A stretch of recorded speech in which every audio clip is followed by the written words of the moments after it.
Okay, so I don't speak Vietnamese, but I went to Vietnam and I learned how to fake it. First off, drink some water. No, I mean you gotta drink that water hard. You gotta like gulp it.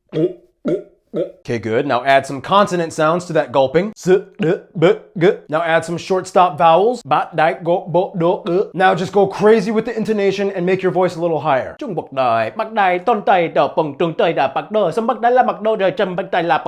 And there you go. You're on your way to joining the Vietnamese parliament.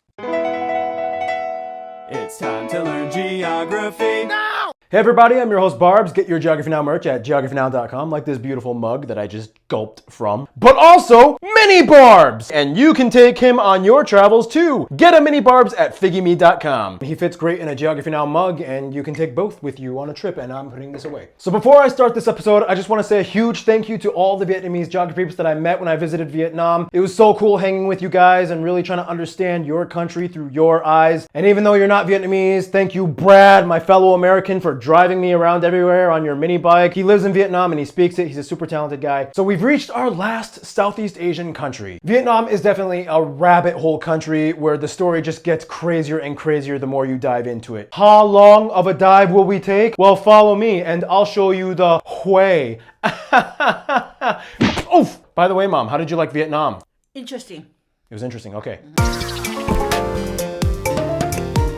So the shape of Vietnam's domain has a very unique structure, and as you'll soon see, there's a very advantageous yet catastrophic undertone to it as well. But first, let's find it on the map, shall we? First of all, the country is located on the entire eastern portion of the Southeast Asian peninsula, shaped like an S, bordered by China, Laos, and Cambodia, touching the South China Sea and the Gulf of Tonkin to the east and the Gulf of Thailand to the southwest. The country is divided into 58 provinces and 5 municipalities, which are the highest ranked cities in Vietnam controlled directly by the central government, and one of them is the capital of the entire country, Hanoi, right next to another municipality, Haiphong. These are the second and third largest cities in the country. The largest city, though, just a bit bigger than Hanoi, is actually Ho Chi Minh City, or Saigon, which also hosts the largest and busiest airport, as well as the largest and busiest shipping port, the Port of Saigon. The country has a wide network of roads, the longest one being the QL1 highway that goes about 1,650 kilometers from the border of China to the southernmost tip at Gò Mao. Otherwise, if you prefer train travel, you're in luck. There are multiple lines, including the longest one, the Reunification Express, that takes about 34 hours to finish, traveling between Hanoi and Ho Chi Minh. Finally, the country has an insular region of islands, mostly off their coasts, about 4,000 islands to be exact. The largest one, and most interestingly placed, is Phu Quoc, just off the coast of Cambodia. It's kind of considered like the Hawaii of Vietnam. And then you get to the most controversial part, the Spratly Islands. We'll explain more about this later, but in a nutshell, all these countries claim at least part or most of it, and many of them have set up stations or even military bases on these islands. Out of all these islands, Vietnam has the most claimed at 29, including the actual island named Spratly. Side note! Yes, it is totally okay to call Ho Chi Minh City Saigon, the original name. Also, getting around in Vietnam, you'll have to understand motorbike culture. Vietnam usually ties Thailand as the #1 or #2 country with the highest percentage of motorbike users per capita at over 86% using the vehicle for daily commutes. So back to the whole Spratly Islands dispute thing. We've mentioned this in a few other episodes before, but if you don't know anything about it, basically, although they've been known to be inhabited throughout various times in history, it wasn't until recently when all the arguing got heated. Why? Because when you have an island in the ocean, it usually gets an exclusive economic zone attached to it, which in the world of geopolitical strategy can be a very advantageous prospect to have and have some kind of control over. Long story short, just be careful about talking about this place. I mean, in 2014, the Vietnamese military literally had to sign a document stating that they were ready to die as they assumed military action against China might have been possible. So anywho, as you can see, Vietnam's country is kind of skinny and super long, but the country didn't always look like what it is today. To summarize, long ago there was the Bắc Viet, or the 100 ancient Viet tribes. And although they were spread out as far as to what is now southern China, the heart and core of their ancestral lands lies in what is now North Vietnam. And for much of Vietnamese history, most Vietnamese dynasties and rulers had some kind of capital centered around this area. That is, when they weren't under Chinese rulership. In fact, over the course of about 1,000 years, there were 4 eras of Chinese rulership that Vietnam lands fell under. But to summarize, this is why you'll notice a heavy Sinicized or Chinese-influenced culture in Vietnam. See, in Asia, you have 2 powerhouses, and it kind of goes like this. This is my realm of influence. This is my realm of influence. Meanwhile, I'm just gonna sneak in here and sprinkle a little Islam.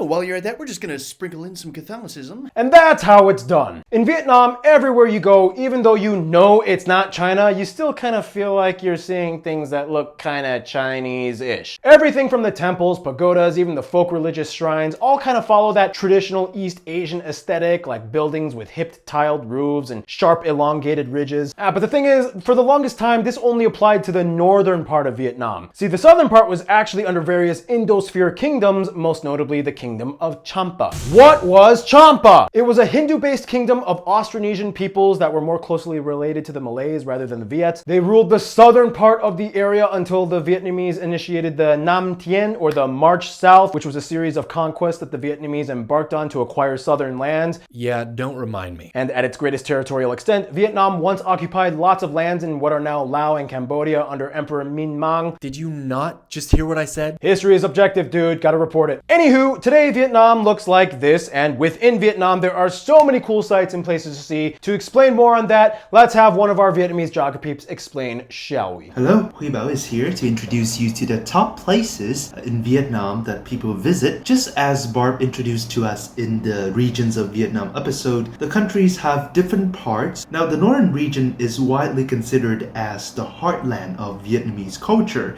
with the most famous places being the Temple of Literature and National School, the Thăng Long Citadel Complex, Trung Quốc Pagoda. There is also the Hanoi Old Quarter. Moving away from the capital, you can expect to find natural sceneries such as the Hạ Long Bay, Cat Ba Islands. There is also the Eye of the God Mountain and town of Sapa, which is one of the only places in Vietnam where it snows. Moving downward from the north, lots of beaches. Definitely recommend the beaches of Da Nang or Nha Trang. Here we can also find the city of Hue, a very romantic city which is also the old imperial capital. Just some distance from Hue is the Hoi An Old Quarter. The culinary culture here is exquisite. Moving to the Highland region, there is the famous City of Love, the city of Đà Lạt. Moving south from here, the city of Saigon, Ho Chi Minh City. Ho Chi Minh City is certainly famous for the Bến Thành Market or the Independence Palace. You should also pay a visit to the Cổ Chi Tunnel. You can also check out the local museums such as the Museum of War Remnants. Moving south again, now the Minh Tây, the west. You can check out ecotourism centers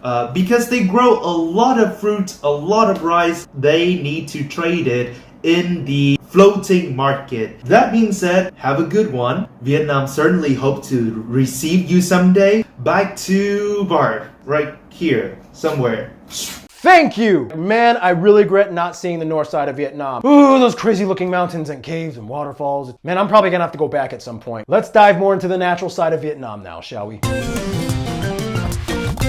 So here's the deal. In Vietnam, you're constantly going to see this kind of like theme of water everywhere. Whether it's the expectation of floods, the seafaring coast, the ponchos on motorbikes, or there's like a very watery feel to Vietnam. And like the water, let's dive into the sea of information now, shall we? First of all, about half of the country is hilly or mountainous, mostly concentrated in the north regions by the border with China. Here you can also find the tallest peak of the country, Phan Xipang. From these mountains are sourced many of the main rivers that feed the country, such as the Black and Red rivers, the longest and most important rivers of the north part of the country that feed into the Red River Delta. Heading south, you'll notice the spine of Vietnam is flanked by the Annamite Mountains and the flatter coastal valleys to the right. As you head further south, you'll notice there's one last major isolated hilly area known as the Lam Dien Plateau. This area is unique in that due to its elevation, it has its own isolated microclimate set apart from the rest of the area, as temperatures are typically slightly cooler here. To the west of the plateau lies the Central Highlands. Here, a ton of coffee is grown. In fact, one of the most popular coffee chains in Vietnam is called Highlands Coffee. You can also find the largest inland bodies of water here, the Giao Tieng, or as they pronounce it in the south, Yao Tieng, and Chi An reservoirs. And finally, to the south, the land gets significantly flatter and turns into the Mekong Delta, which is the end of the mightiest and longest river in Southeast Asia, and one of the most lush areas of the country with swampy sediments that are super fertile and ideal for fruit cultivation. Oh my goodness, Vietnam knows how to do fruit well. God, there's mangosteen, there's jackfruit, there's even a fruit called breast milk fruit, and if you squeeze it, like milk comes out. Oh, that sounds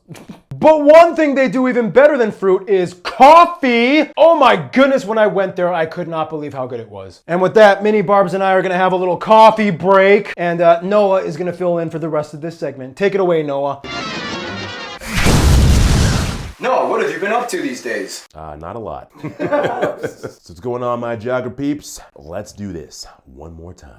Vietnam is classified as a developing and mixed market economy with socialist-oriented principles. Prior to the 80s, Vietnam was under a heavily state-centralized command economy that was heavily dependent on outside aid. So what changed? Well, it kind of went like this. Can we? No. Can we? No. Can we? No. Well, he passed away. Let's do it. Basically, it wasn't until the death of Lee Duan in 1986 that the Doi Moi reforms implemented, which allowed the country to loosen up and open up the private sector more. In any case, for one, only about 35% of the country's population is considered urban, which is surprisingly low for most Asian, let alone the world's standard. This means the population of Vietnam is more dispersed throughout the rural areas of land, which helps increase potential cultivation. Another factor, the commercial sector can sometimes fall in a sort of gray zone. For example, many people might open up household eateries or restaurants in their own homes, a practice that sort of blends residential and commercial zoning laws. But almost everybody does it, and it's the lifeblood of Vietnamese food culture. And finally, the Vietnamese kind of just have their own way of doing things that is open to anything that works practically. For example, the ruling Communist Party has shown that they are very open to a free market system by doing things like signing a bilateral trade deal with the USA in July 2000. They approved a 10-year economic plan that enhanced the role of the private sector in 2001. Overall, they maintained an average excess of 7% annual growth rate. Many sectors like manufacturing have been able to boost this number up, like in electronics and automotive. In fact, in 2018, GM sold its Vietnamese operations to VinFast, Vietnam's first domestic passenger car brand. In fact, a lot of brands in Vietnam have the word Viet or something with Vin in it to reference Vietnam. Vietcom Bank, Vietnamilk,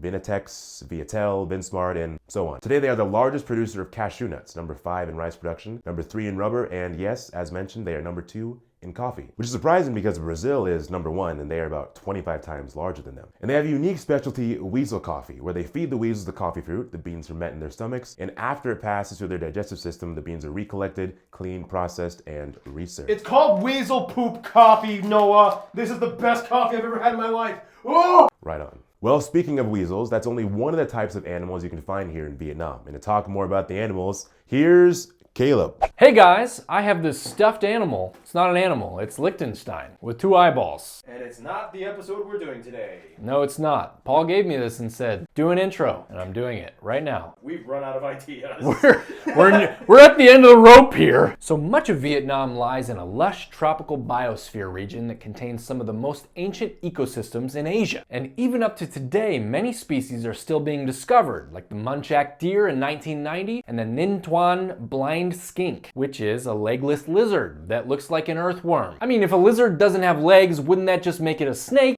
I don't know. Just read the teleprompter, Caleb. Ugh. And in 2023, 16 new species of parasitoid wasps were discovered as well. They lay their eggs in other insects, which hatch and kill them. In any case, the country has 34 national parks, the largest being the Phang Nakabang National Park, which is also a UNESCO heritage site, and has what is considered the world's largest cave. This image right here. Vietnam's warm humid climate is perfect for various primate species. Sometimes you can witness them hanging out at temples and attacking Barbs as he tries to feed them. I called the big guy King Me Kong.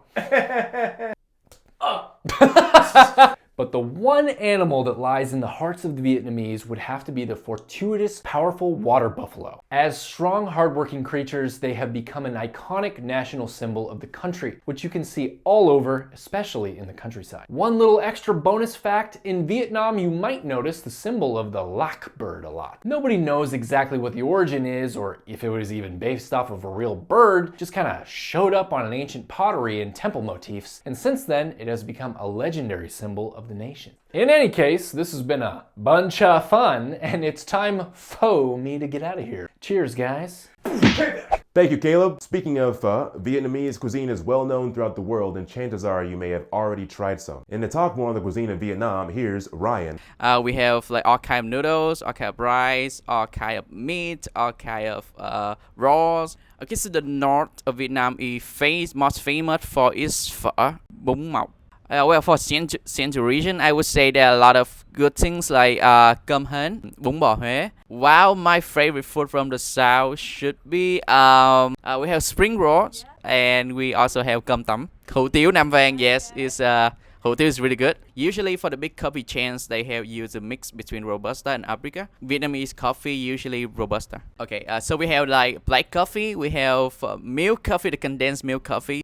We have sauce coffee, we have coconut coffee, we have egg coffee. So many. It's easily hundreds of them, and we even have coffee contest every year, every now and then. The Highland Central Vietnam has the best coffee and also the biggest coffee producer in the country. Thank you, Ryan. So there you go. So much that this country has to offer. And with that, I will catch you on the next one. Thank you, Noah. Side note, Vietnamese food, oh my goodness, don't even get me started. Dude, Vietnam is a powerhouse of flavors and spices and colors. Not too different from how the people are. With that, let's move on to the next segment. Lee! So what is a Vietnamese person? Glad you asked, Mini Barbs. Here are some answers my Vietnamese subscribers gave. We're very independent. Independent country, I can trade us that we are not Chinese, okay? Everyone is trying to walk a balance between respecting tradition and trying to strive for progress. Vietnamese people have a certain discreet charm. For me, Vietnamese person is very friendly, flexible. They easy to adapt any different environments. As you know that the history of Vietnamese, the past a lot of war, but the Vietnamese still develop until now. We have a strong literature tradition, and the literature of the Vietnamese literature tradition is very free. Hundreds of years ago, people were discussing issues that we still hold taboo today. There's a lot of emphasis on like the traditional family connection. There's a lot of emphasis on keeping the Vietnamese language alive and pure. But there's also a lot of celebration when someone is able to speak many languages, someone understand. I guess we're still a land of mystery, so I guess that's what Vietnam is to me. So we have the mountain area on the north, and move to the south we have a delta. The landscape is different from the north to the south, so the people also follow this shape. So S shapes for me is very flexible and charming. Well, I would say the one who loves coffee the most. Yes. Thank you! But in the meantime, here's the demographics graph. Let's jump into it. First of all, the country has a population just around 100 million and is currently the 15th most populous country on earth. In terms of ethnic groups, the country is predominantly inhabited by ethnic Vietnamese people known as Kinh Vietnamese at somewhere around 85%. The remaining 15% are mostly made up of the various 54 recognized minority ethnic groups found within the country. Some of the largest groups include peoples like the Hmong, Dao, Thai, and Nung peoples. In addition, there is a significant amount of Người Hoa, or Vietnamese people of full or partial Chinese descent that live in the country as well. So for money, they use the Vietnamese dong, and every single banknote has a picture of Ho Chi Minh on it. They also drive on the right side of the road, and they use this very interesting fusion Type-C and A plug outlet. It was very convenient when I visited. No adapters needed.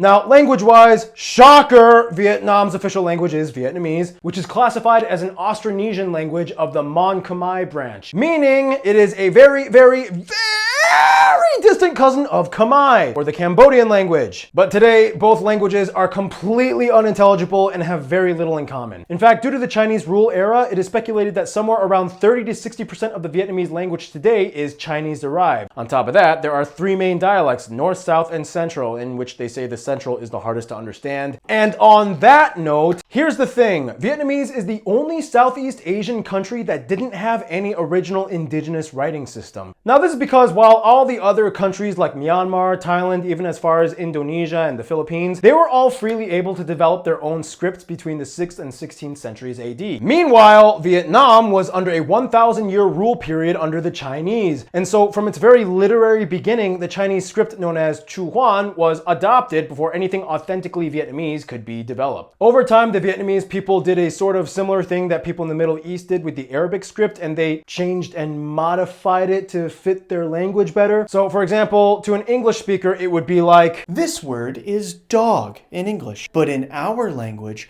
the word is hund. So we took your letters and we did this. I mean, that writing system isn't even native English, it's Latin based, but you get the point. So what do they use today? They use the Chu Kok Nu. It is a modified Latin script started by Portuguese missionaries, later remodified by the French in order to phonetically spell out Vietnamese words with diacritic marks to indicate the tones. This system made things a lot easier and faster to learn, so they just kind of stuck with it. And speaking of which, the Vietnamese language has 6 tones, meaning one syllable can have up to 6 different meanings depending on the intonation you say it in. Anyway, religion. Okay, now this is a very interesting one. So Vietnam is a very, how can I put it? They're kind of like Japan, in which they have a high degree of traditional folk beliefs that they still, at the very least, ritually practice. But if you ask people how religiously devout they are, it will vary based off of who you ask. It is speculated that somewhere around half of the country will claim that they follow some form of folk religion, and Vietnam has a lot of them. Everywhere you go in Vietnam, you will see shrine after shrine after shrine. Many of these are devoted to traditional Vietnamese gods, spirits, ancestors, venerated historical figures or deities, and so on. Otherwise, Buddhism and even Hinduism are kind of sprinkled in there. And then occasionally you'll come across churches and cathedrals, which are unique because they have this like East Asian twist to them in which they use incense sticks at the statues of Mary instead of prayer candles. Although not everyone may be super religious, overall there seems to be like a very noticeable, strong sense of kind of faith-based ritualism in Vietnam, and they kind of hop around a lot. And of course, nothing exemplifies this sort of syncretic belief system more than Cao Tai, a religion mostly concentrated in the south. It fuses elements of Taoism, Confucianism, Buddhism, and yes, even Roman Catholicism. In any case, in these videos, I try really hard to find ways to condense the country's overall story and history, but this is a very complicated one. This is a land where they literally had a rebellion against the Chinese led by a pair of sisters riding elephants. It's a place where they got bombed like really bad by my country, the USA. And this is a whole other topic that would take forever to explain. I'm sure you guys will in the comments. Please go at it. I'm glad our countries have kind of moved forward and since then can kind of now work together more. Overall, Vietnam has always been kind of like a hotbed of conflict. They've fought the Chinese, the Cambodians, the French, the Americans, the Japanese, even themselves. Fun side note, the Vietnamese are also really proud because they claim that they're one of only 2 countries apart from Japan that avoided being colonized by the Mongols.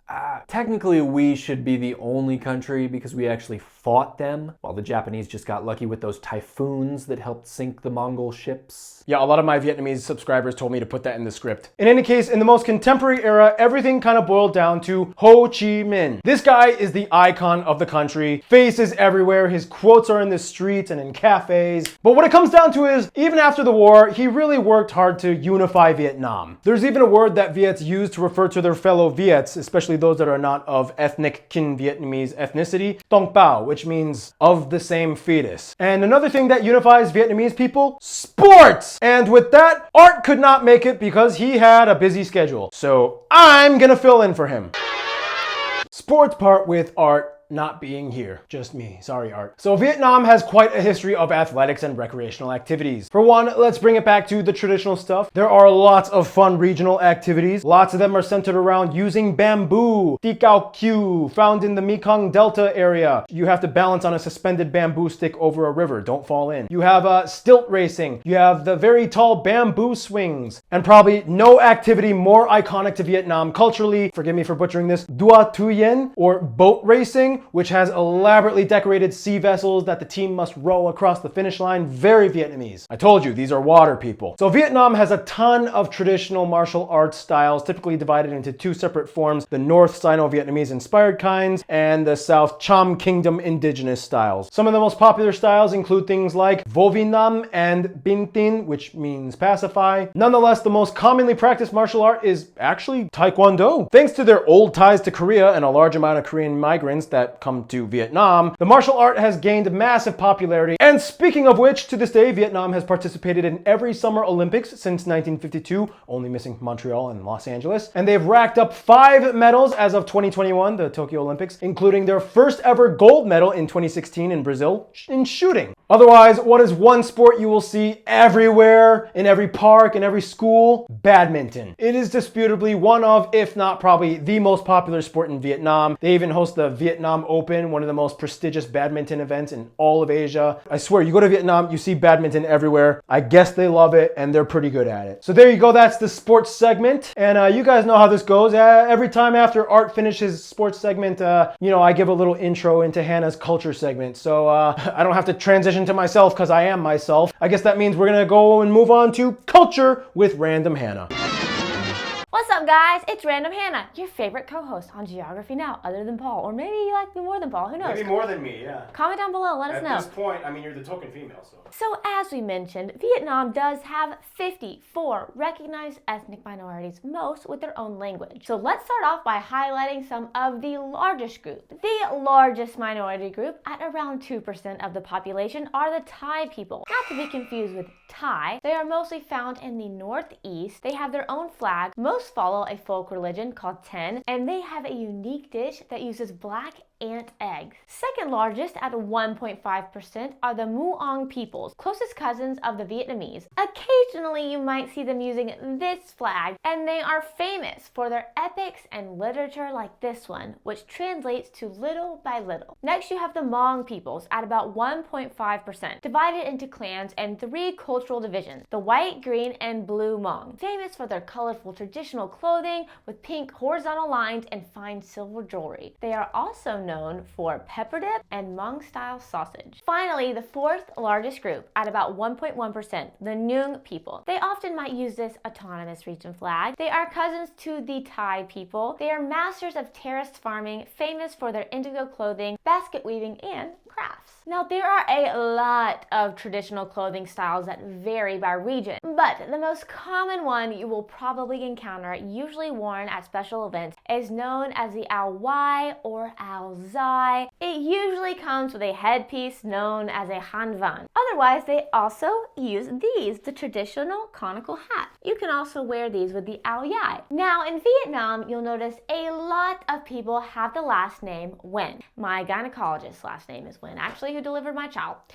The most common theory behind this is that simply Nguyen was the name of the last dynasty in Vietnam before the French took over. So when the census came around, many of the people registered themselves under Nguyen, since they didn't traditionally adhere to surname titles. Vietnam is definitely an artsy country. Nothing is more iconically Vietnamese, though, than their calligraphy. It's crazy because they took Latin letters, yet stylized them with Eastern Asian broad brushstroke techniques. Isn't it really cool? Vietnam is home to various styles of traditional and contemporary theater, but probably the most famous one that foreigners love seeing is the water puppetry, a tradition that dates back 1,000 years. In many cities, and specifically Saigon, you will notice that many houses are super narrow. This is because under French rule, people were taxed by how wide their buildings or establishments were. However, it never put a limit on the height, which incentivized them to build up rather than out. Vietnam is definitely a patron of the film industry. Probably the most famous film directed by Tran Anh Hung, who made the Vietnam trilogy, 3 of the best works from the 90s that have won numerous awards and nominations at film festivals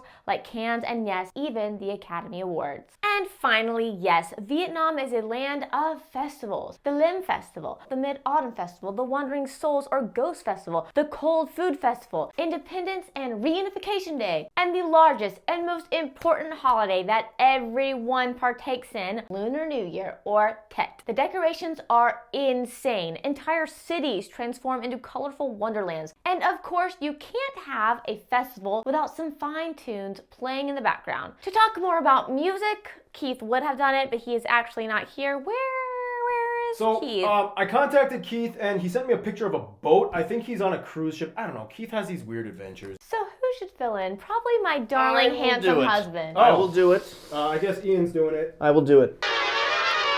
Okay guys, music. Vietnam, let's go. Vietnam has a long history of music. In fact, it is said that there are over 100 instruments native to Vietnam to this day, and no, I'm not talking about the Chinese introduced instruments. I'm talking about real Vietnamese instruments like gung and the bro and the sao, double reed oboes and clarinets, mouth organs, lithophones, and buffalo horn trumpets, which are so cool. In the Highlands, there's even a UNESCO inscribed gong culture. The people here create gongs that they believe are sacred and hold spirits that can connect them to the supernatural. Otherwise, in the north you have cheo, which is a satire musical theater style that was invented by rural peasants, and the hat sam, or the blind person's singing. In the south, they have gai luong, which is basically very intricate Vietnamese style opera. But if you really want to understand music in Vietnam, every Vietnamese person will say you have to know about two colors, red and yellow. Red music represents North Vietnam, and it is